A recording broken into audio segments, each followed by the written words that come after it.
Fala galera, tudo tranquilo, tudo beleza? Bem-vindo ao Projeto Escola na Web, eu sou o professor de Química Marcos e hoje nós vamos ver um tema, gente, em Química, que ele costuma ser um pouco cabeludo, o pessoal costuma passar meio batido por ele aí, até por achar que ele não faz tanta diferença nas provas, que dá para passar por ele sem compreender isso aqui. Mas de fato, gente, isso aqui é a base do conhecimento em Química. Então são conceitos iniciais que parecem besteira, mas que se não forem bem compreendidos, na hora que a gente chegar para discutir reações químicas, nós não vamos entender por que existe aquele mecanismo, por que a gente interpreta que acontece daquela maneira.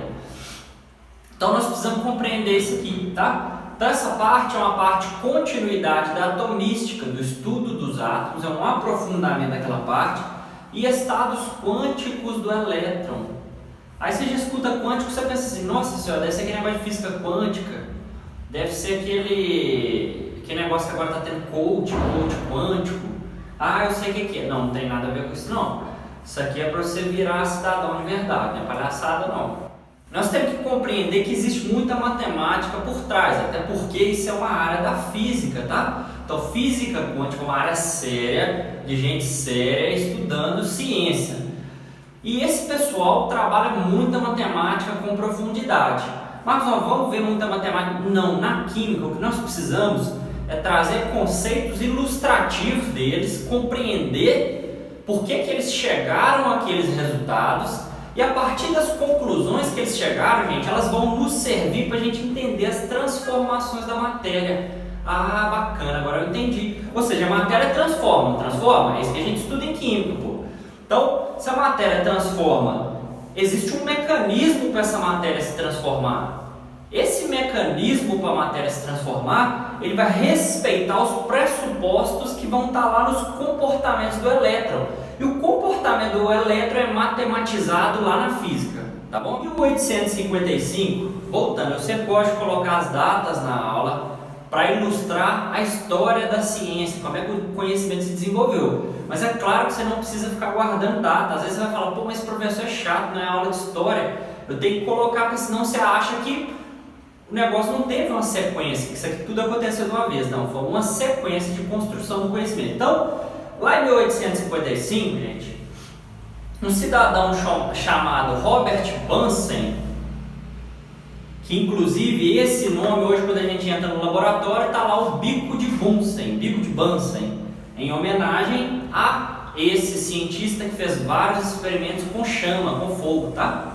Então, esse Robert Bunsen, ele observou, pessoal, que elementos químicos diferentes, quando submetidos ao contato com uma chama, eles apresentavam cores diferentes. Ou seja, eu colocava o potássio lá na chama, beliscava, pegava os grânulos de potássio, beliscava na chama e cor azul, cor violeta. É interessante, coloca o sódio, cor laranja. Por que essa diferença de cor quando eles estão em contato com a chama? Nessa altura do campeonato, gente, já se sabia que a chama era uma forma plasmática, né, em combustão, de alta liberação de energia na forma de calor. Ou seja, o que a chama estava fazendo era pegando átomos de alguns elementos químicos que o Bunsen estava testando e excitando os elétrons desses átomos, fornecendo energia para esses elétrons. A chama fornecia energia para esses elétrons se movimentavam, tá? E nessa movimentação que eles tinham lá dentro do átomo, eles liberavam energia na forma de luz, e luz em comprimentos de onda variados. E por que o comprimento de onda é importante? Eu tenho até que me adiantar em falar isso aqui nessa aula. Porque o comprimento de onda, gente, é quem vai definir a cor que a gente vê. Então, se eu vejo uma luz, uma cor verde de uma onda eletromagnética, é porque ela tem um comprimento de onda X. Se eu vejo ela amarela, é porque ela tem um outro comprimento de onda. Então, o que varia é o comprimento de onda, ok? Então, os elétrons, ao se rearranjarem dentro do átomo, estavam liberando luz de uma cor específica, de um comprimento de onda específico, beleza? Essa foi a observação dele. Seguindo, gente, outros pesquisadores muito intrigados por essa situação, né? Por esses resultados um tanto quanto estranhos, né? Cada elemento químico ficar emitindo numa cor diferente, começaram a investigar isso com maior profundidade e fazer testes, gente, fazer experimentos gerando uma curva de aquecimento em átomos de elementos químicos diferentes e observando e comparando esses resultados. E o mais interessante vai acontecer aqui. Nós precisamos entender isso aqui com uma certa calma. Às vezes você vê isso aqui no livro de química e você fala, nossa, não sei nem o que é isso. Vamos lá com calma que você vai entender. Eu peguei aqui o sódio e o cálcio. Só uma observação, gente. Isso aqui é uma imagem ilustrativa, tá?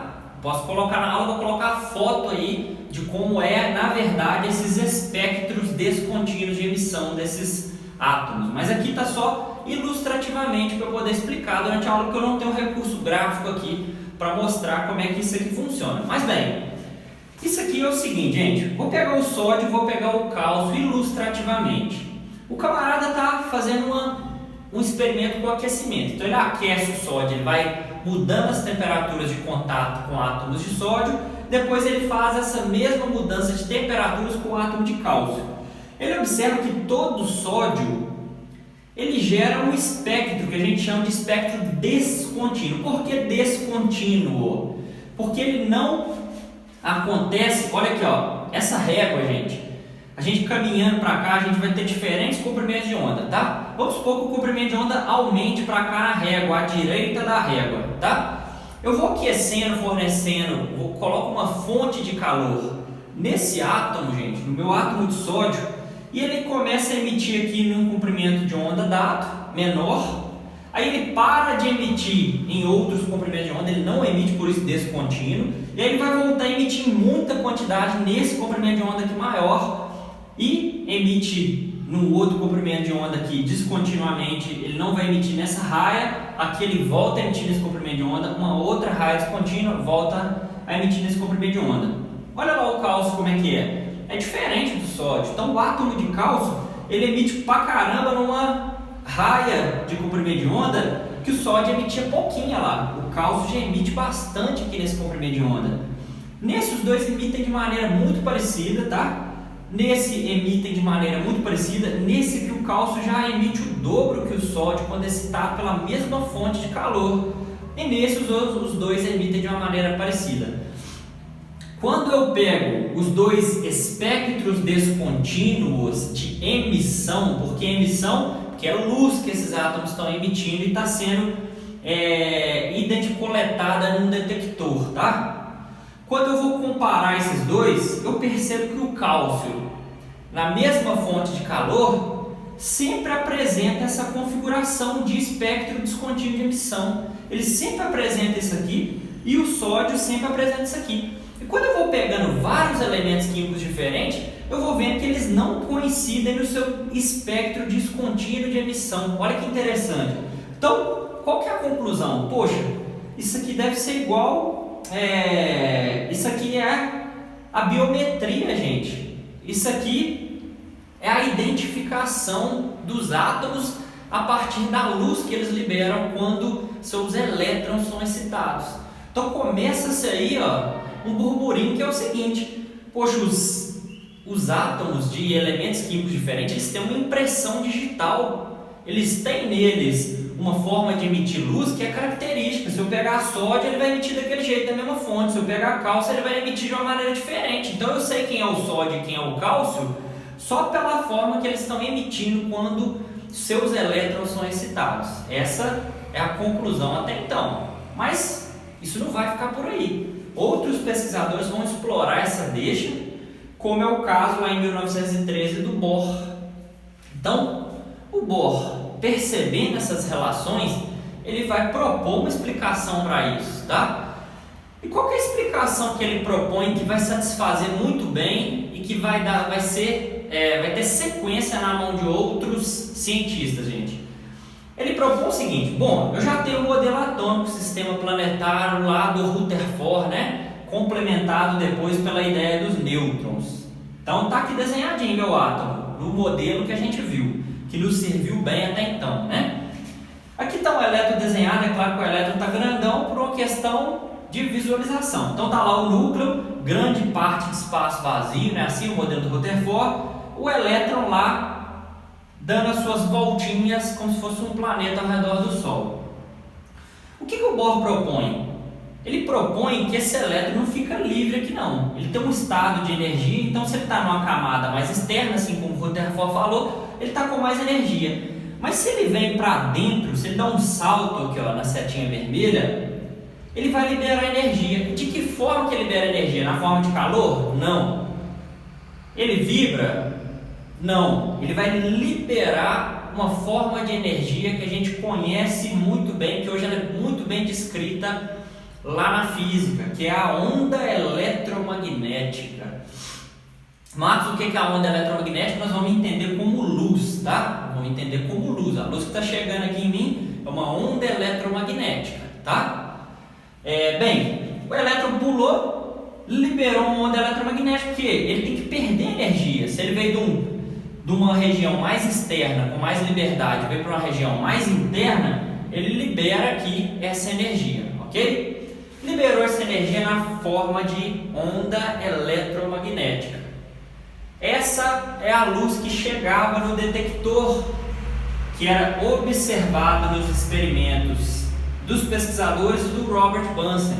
O que eles estavam vendo era a forma como os átomos, como os elétrons de átomos estavam dançando nas camadas ao serem excitados por energia, por calor, e estavam liberando ondas eletromagnéticas. E eles liberam ondas eletromagnéticas de uma forma muito característica, muito individual. Cada átomo, ao ser excitado, vai liberar de uma forma. E por que isso, gente? Segue na ideia do Bohr. O Bohr propôs o seguinte: se eles têm uma forma bem característica, eles primeiro têm quantidade de elétrons diferentes, ok? E esses elétrons também vão estar acomodados de maneira diferente. Nós precisamos compreender onde que estão esses elétrons e como que eles estão dançando, que mecanismo que eles seguem ali na eletrosfera, na região onde eles estão, quanto de energia um elétron precisa para pular de uma camada para outra, para voltar de uma camada para outra, e a pergunta mais importante de todas: quantas camadas os átomos devem ter? Então o Bohr propõe que o átomo tem 7 camadas, tem 7 camadinhas, que a gente chama de K, L, M, N, O, P e Q. 7 camadas, tá? O K a gente chama de N igual a 1, camada 1. O L a gente chama de N igual a 2, camada 2. O M nós chamamos de N igual a 3, o N igual a 4, o O N igual a 5 e assim por diante, tá? Dando um número para cada uma dessas camadas. Então, gente, seria o seguinte: o K é a primeira camadinha mais perto do núcleo, depois vem a L por fora, depois vem a M por fora. Então nós estamos crescendo em camadas cada vez mais externas. Então como é que cresce a energia? Se eu vier para cá, eu vou tendo cada vez mais energia. Se o elétron pulou da K para L, ele absorveu a energia da chama, ok? Ele fez o caminho inverso aqui. Se ele libera essa energia na forma de onda eletromagnética, o que ele faz? Ele vem para trás e volta para cá, por exemplo. Essa é a ideia do Bohr, que nós vamos continuar detalhando aqui em sequência. Continuando a conversa lá, já tínhamos falado das camadas ou dos níveis de energias, tá? Em 1916, um outro pesquisador, o Sommerfeld, ele vai propor, gente, que tem subníveis, além dos níveis, que são as camadas, as camadonas, K, L, M, que nós vimos lá, dentro desses níveis tem subníveis menores ali, tá? Então ele faz essa proposição, por quê? Porque a forma como os átomos liberam aquele espectro descontínuo deles é complexa demais para ser só 7 níveis. Tem que ter subníveis ali naquele meio para descrever como é que eles têm aquele comportamento depois que os elétrons são excitados por chama, ok? E aí beleza, gente. Ele vai propor esses subníveis aqui que nós vamos chamar com letras do alfabeto também, S, P, D, F, G e H, tá? Então nós temos aqui 6 subníveis propostos, numa ordem na qual a energia vai aumentando do S para frente, tá? Então, assim como lá na camada K, L, M ia crescendo energia, aqui a energia vai crescendo também. Do S, menor energia, o subnível de menor energia, o P começa a crescer, o D já é mais energético, o F e assim por diante, tá? Então, cada camada, então a camada 1 ou camada K vai ter subnível, camada L vai ter seus subníveis, camada M vai ter seus subníveis e assim por diante. Representando aqui, imagine que o traço contínuo no sistema atômico é a camada, o nível, tá? E essas interiores aqui, ó, pontilhadas, são os subníveis dentro dessa camada, ok? Vamos entender assim. Marcos, bacana, mas como é que esses elétrons da eletrosfera vão ser distribuídos dentro desses subníveis? Porque agora complicou demais, é tal de nível, subnível, letra para todo lado. Como é que eu vou distribuir esse negócio aí? Existe uma coisa que a gente chama de diagrama de Pauli. Eu quero que você entenda o diagrama. Marcos, eu preciso decorar, preciso memorizar diagrama? Não. Você precisa entender o diagrama. Fazendo exercícios, você vai entender como distribuir os elétrons aqui, ó. É claro que se você tiver que consultar o diagrama, você já compreendeu, você vai consultar o diagrama, ok? Mas você não precisa memorizar o diagrama. Fazendo exercícios, você vai pegar um átomo, tem tantos elétrons, vou distribuir. Camada 1, camada 2, camada 3, subnível tal. Matou. Nós vamos ver nos exercícios como é simples e à medida da prática isso vai ficar automático, tá? É melhor do que tentar memorizar isso aqui. É melhor entender e usar como fonte de consulta e fazer exercícios para fixar como distribuir esses elétrons. Então, essa é a ordem de distribuição dos elétrons lá na eletrosfera, tá, gente? Olha lá. Aqui, gente, nós temos uma camada, tá? Camada K, L, M, N, O, P, Q, ou também podemos chamar numericamente de 1, 2, 3, 4, 5, 6, 7, tá? Beleza. Dentro da camada 1, o Pauli vai falar o quê? Tem só um subnível. Então, dentro da camada 1 só tem um subnível S, tá aqui, ó, um S. Então, se eu for distribuir um elétron, o átomo tem só um elétron, se eu for distribuir, está na camada 1, no subnível S, só pode estar nesse subnível, ok? Nessa subcamada, assim também a gente pode chamar. Vou seguindo, na camada 2 nós temos quantos subníveis, gente? Temos o S e temos o P. Na camada 3 nós temos o S, P e D. Na camada 4 tem o S, P, D, F. Na camada 5 eu tenho o S, P, D, F. Na camada 6 eu tenho S, P e D. Na camada 7 eu tenho S e P.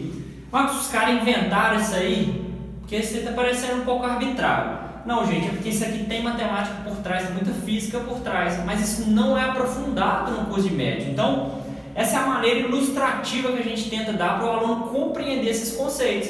Que depois, quando ele for trabalhar reações mais para frente, ele vai ter que entender lá na camada de valência, que é a última camada que os elétrons estão, como é que eles interagem, por que algumas reações acontecem e outras não. Vai vir tudo dessa fonte aqui de conhecimento, tá? Desses conceitos. Então, as setas, gente, indicam a crescente de energia. Então me acompanha aqui. Vocês já viram os subníveis que tem cada um desses níveis. Se eu vou acompanhar na seta, ó, o 1S, tá? Ele é o subnível 1S. Ele é menos energético que o 2S, que é menos energético que o 2P, que é menos energético que o 3S, que é menos energético que o 3P. Aí eu vou para o 4S. E agora, o menos energético é o 3D. Olha aqui para vocês verem, gente, só uma situação interessante. Vou até circular aqui para vocês verem. Você pode até achar estranho. Você fala, professor, não está errado, não. Camada 4S tem menos energia, olha que acompanha a seta, do que a 3D. Ou seja, a camada 3, que vem antes da S, o subnível D é mais energético? Pode parecer estranho, mas tá, gente? O subnível D da camada 3 ele é mais energético que a camada S, do que o subnível S da quarta camada, tá? Por isso que o diagrama é importante, não é? Se fosse assim, era só se decorar. Então S, 2S, 2P, 3S, mas não é assim. Às vezes essa sequência vai ser quebrada, o diagrama vai te mostrar isso. Seguindo, nós vamos ter então 3D, depois vem 4P em nível de energia, depois vem 5S e a energia vai crescendo, vai quebrando. o 4D, depois vem o 5P, depois vem o 6S, e aí vai aumentando até a gente finalizar lá no 7P, que a gente considera ser a camada com subnível mais energética, o local mais externo que o elétron pode acessar, ok? Então, você tem que olhar para um diagrama desse, ver se monte certo, você não pode ficar confuso, você tem que compreender isso aqui. Ah, agora eu entendi, Marcos, então quer dizer que isso aqui está mostrando o fluxo, quem é mais energético que quem, não é isso? Por isso que o Pauling criou, para ser consultado e não decorado, não é isso? E fazendo exercício você vai aprender a distribuir isso aqui, beleza?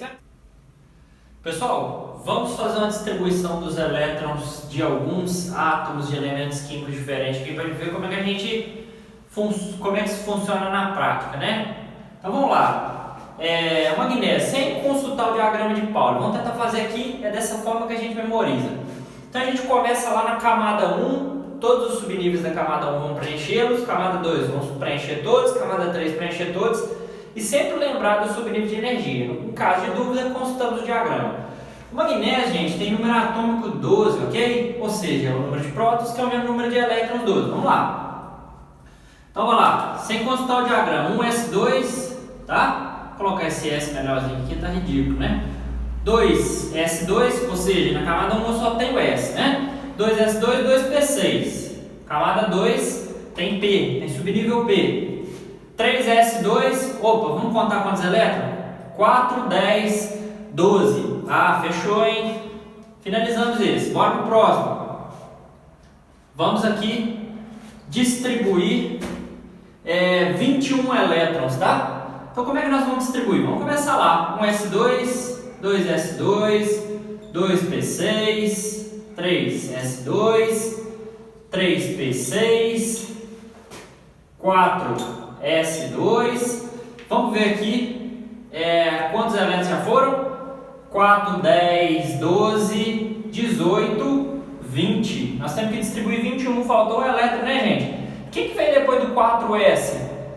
É o 4P? Não, é o 3D, gente. Tá vendo como é que é fácil guardar? Você vai fazendo e vai pegando. Então 3D, olha aqui, foi tudo na sequência e eu sei que a camada 3D vai vir depois da 4S. Então 3D. D comporta quantos elétrons? Só um detalhe, gente. A S comporta 2, a P comporta 6, a D comporta 10, tá? Isso vai ficando automático à medida que você vai fazendo. Nós só temos um elétronzinho aqui para distribuir, portanto, 3D1. Finalizamos essa aqui também. Próximo. O ferro lá, agora nós temos um íon, tá? Um cátion. Cátion bivalente do ferro. Como é que ficaria, Marcos? Cátion bivalente quer dizer 2 mais, quer dizer que ele perdeu 2 elétrons na brincadeira.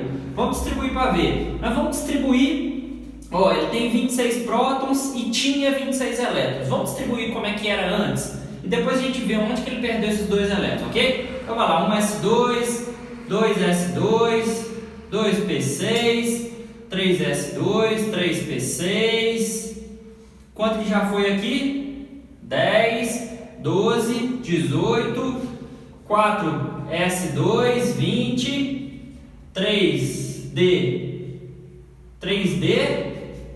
aqui tem 20, né? Nós precisamos distribuir mais quantos elétrons? Mais 6 elétrons, ok? Então 3D6. Marcos, mas isso é o ferro normal. E o ferro que perdeu 2 elétrons? Ele vai perder elétron de onde? O átomo sempre perde na sua camada mais externa. Então não vem aqui e põe 4 aqui não, pelo amor de Deus. Você vai tirar da camada mais externa. É 4, Marcos, mas a 3D não é mais energética? Você não acabou de falar? Ela é mais energética, mas quem está mais externo é o 4. Apesar dela estar mais para dentro do átomo, tá? Ela é mais energética, ok? Então esse é um caso que foge à regra. O 3D depois na distribuição depois do 4S. Isso não significa que no átomo aqui está a 3D e aqui está 4S não, gente. É o inverso. O 3D está aqui e o 4S está aqui. Está mais externo. Só que a 3D é mais energética. É isso que está dizendo a distribuição. Então, de onde vão sair esses elétrons? Sempre da camada mais externa. Portanto, sai o 4s daqui. Essa é a distribuição, no S2, 2s2, 2p6, 3s2, 3p6, 3d6. Essa é a distribuição do ferro 2+, ok? Vamos entender um negócio aqui, um tópicozinho interessante que a gente precisa passar por ele, mas não vou detalhar demais para a aula não ficar longa, gente. Teoria de orbitais. Isso aqui dá pano para manga demais para quem gosta de física, quem quer fazer física. Vai estar lá dentro da física quântica, tá? Então vai estudar as funções de onda, que hoje os picaretas na internet ficam falando dentro de coach quântico, essas palhaçadas. Mas isso aqui é matemática purinha, tá? Que vai descrever a função. O que é a função de onda? Quando você escuta esse negócio, o que ela descreve? Vou adiantar para vocês, mas é só por critério de curiosidade, tá, gente? Isso aqui você não vai ser cobrado no ensino médio por isso.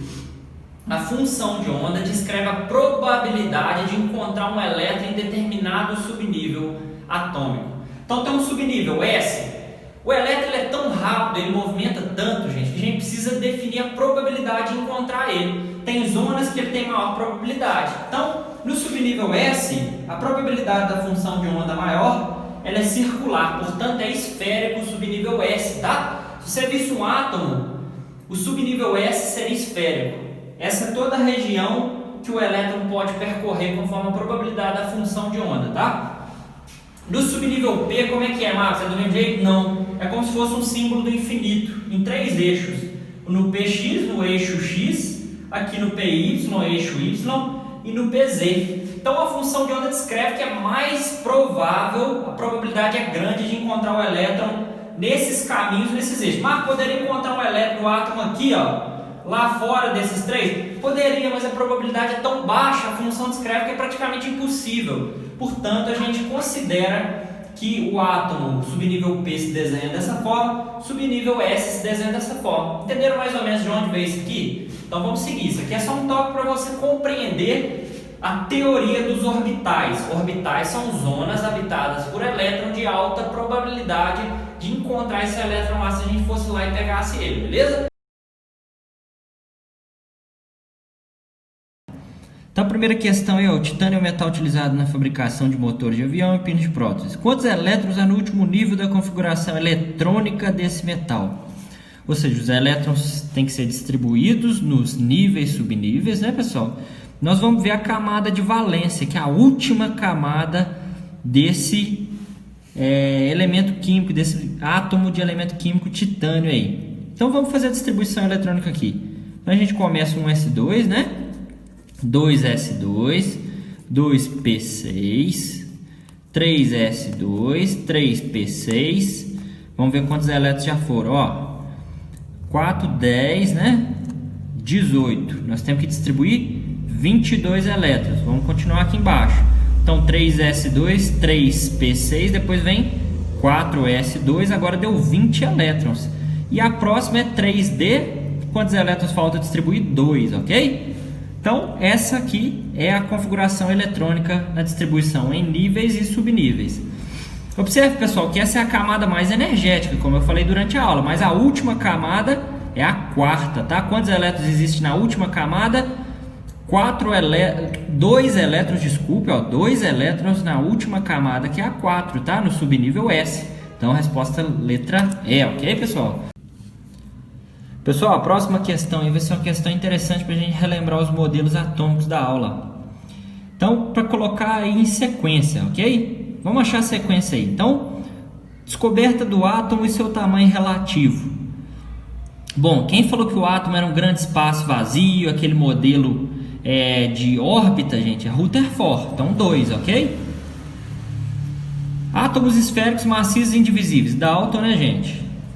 Modelo semelhante a um pudim de passas. Não precisa nem acabar de ler. Cargas positivas e cargas negativas em igual número. Quem falou isso? Foi Thomson, né, gente? 4, número 4 lá. E, por fim, os elétrons giram em torno do núcleo em determinadas órbitas. Isso é Bohr.